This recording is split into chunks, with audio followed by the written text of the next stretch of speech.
It's Charter Local Edition. I'm Brad Pomerance. We're on the Central Coast today, and we are joined by Bob Kelley. He is a councilman in Atascadero, a beautiful city in North San Luis Obispo County. And I'd like to speak about county government. County governments have the ability, if they so choose, to pass a sales tax that would be spent for transportation projects. If that sales tax is passed, they then have access to certain matching funds from Sacramento, possibly DC. It's known as self-help. Right. About, I guess, 84% of Californians live in self-help counties, including many counties in Southern California, Imperial, LA, Orange, Riverside, Santa Barbara, San Diego, Ventura counties looking at passing a self-help tax, as is San Luis Obispo. Right. The proposal is out there. The proposal is out there, and this would be a change for the city of San Luis Obispo. The notion is that there would be a half-cent sales increase. Is that right, sir? Yes, it's a half-cent sales tax increase across the board. It's not just for the city of San Luis. Right. It would be for the county. There's 7 incorporated cities within the county, plus the unincorporated. And overall, I believe it was over a 9-year period, right, looking at $225 million. That's right. That's exactly right. And on a yearly basis, I think Atascadero would get like $1.3 million. Right. I guess for the city of Atascadero, they're looking at spending $13.3 million street maintenance, repair and rehabilitation, congestion management at key intersections, bike, pedestrian safety improvements, and connectivity. Which brings up the point, because the funds are dedicated. Right. What we know is, what does this, what percentage of the vote needs to pass? This is what they call a majority vote. You have to have, I believe, 66% of the people. So it's a super majority. Right, vote in favor of it. Mm-hmm. And part of that is the people have to know exactly where the money is going to go, not where it might go or where somebody may want it to go after the fact. Which I find interesting, because it would seem counterintuitive. If the voters are being told exactly where the money is going, one could argue, shouldn't that be the lower 50% plus one threshold? There's all sorts of debate right, over that. And I think, currently that people don't have a lot of trust in government, and I think rightfully so at times. And I think they need to have a guarantee. When we're starting to get taxed and taxed, everybody wants a tax. The more that we give in, Sacramento has taken our money, they've taken redevelopment money, affordable housing money.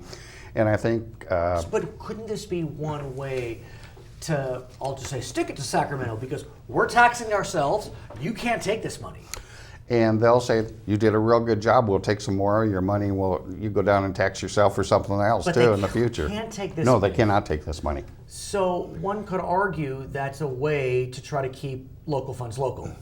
Well, sure. That's what it is all about. But like I'm saying, I sat down, I figured out this tax situation. Please, yes. In Atascadero, we have a school bond for our school district, and Cuesta College came out with one. This was in 2014. Right. The voters passed the Cuesta College bond as well as the Atascadero school bond. Well, they doubled it. What we did, we increased it. We had it in place one time, and they wanted to advance it a little bit further so they could take more money out. And mind you, this is 2014, right, when the voting pool was fairly right of center. We know what happened nationwide. The Republicans did quite well, and yet the voters, even in your right of center town, passed this. Yes, they did, and that was a 14% increase just to my property tax bill. And we have another half-cent tax that we added on into our community, where we get $1.8 million a year that we're using for roads.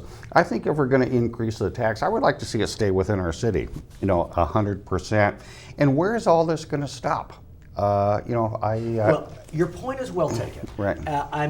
Again, I'm not taking a position on any taxes, but I do want to mention that in November, what we do know is the following taxes are likely to be on the ballot, either taxes or bonds. An extension of Proposition 30, which would increase or keep the tax on the high-income wage earners for another 12 years. Right. The sales tax would not increase. It's just the high-income wage earners. That's going to be on the ballot. A $2 billion bond for homeless that are mentally ill. A $9 billion school construction bond. Likely a tobacco tax, which would increase the tax on cigarettes from 87 cents a pack to $2.87 a pack. So it looks like we're going to have those 4 taxing bonding measures from the state. It looks like we're going to have the slow cog sales tax measure. That's 5 taxing bonding measures. Well, I think you have to look at the whole picture too. You know, every action has got a reaction. What happens to this? As property taxes go up, what happens to affordable housing? As sales tax goes up, how much does that cost to build a new house? You know, how much as it goes over here? In our community, when we had some discussions about this, I says, is our staff capable of managing another $1.3 million?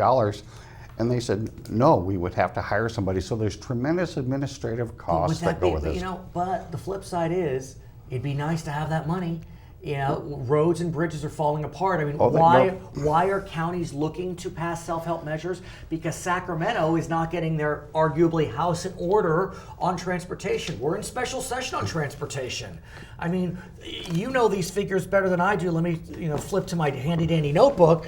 What we have is California says it needs $59 billion to repair state roads. The locals say they need $78 billion for city and county roads.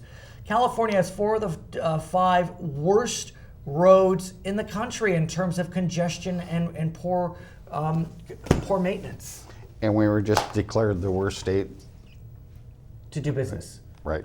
Well, that's like 12, 13 years going. That's old news, Bob Kelley, please. That's old news. Actually, the message I'm trying to put out is I've always told people, I says, try to be proactive in things like this. Is this not proactive, though? Well, I mean, the people need to be informed exactly how's it really going to work. You know, if you have part of the pie that doesn't really apply to your city, what are they going to do with that money? And so let's explain that. I think it's important because for our viewers in this county and otherwise, the way that this is set up, 55% must go to local control funds, meaning the locals will control it. Right. 25% to regional projects, 10% to public transportation, 10% to bikes, pedestrian safety and connectivity. What you're suggesting is, what if Atascadero doesn't want to spend 10% on public transportation? That's correct. What if they don't want to spend 10% on bike and pedestrian safety? Right. And I sat through a meeting where this was a discussion, and SlowCog is actually working on it because they're trying to have one shoe that fits all, and it is not going to work. And they were trying to talk, well, maybe you can weave around this way and you can use it here and use it there. But that's government. Yeah, but government's not right all the time. And it's not. And I think that, if you're going to tell the people you're going to spend it on this, and this is what you vote on, and then all of a sudden they don't spend that money on there. But you have to, according to this. I mean, couldn't there be litigation? I mean, I don't know if that's the answer, but... Well, yeah, you're supposed to. I mean, I've seen things in government, I think we all have, where they say, hey, we're going to do this, and it doesn't. No! Who would have thunk it? Go here. So, I guess my message is really get involved with this. This is a 9-year plan. It will never go away. No, but it would. Doesn't it sunset after 9 years? Have you ever seen a tax go away? Well, yeah. The Prop 30, the sales tax is going away after 4 years. Well, the sales tax element, I don't know. Look, your point's well taken. I'm a wealth of irrelevant information. I can find an exception for anything. Right. But I get what you're saying. I get it. Thank you. And it's valid.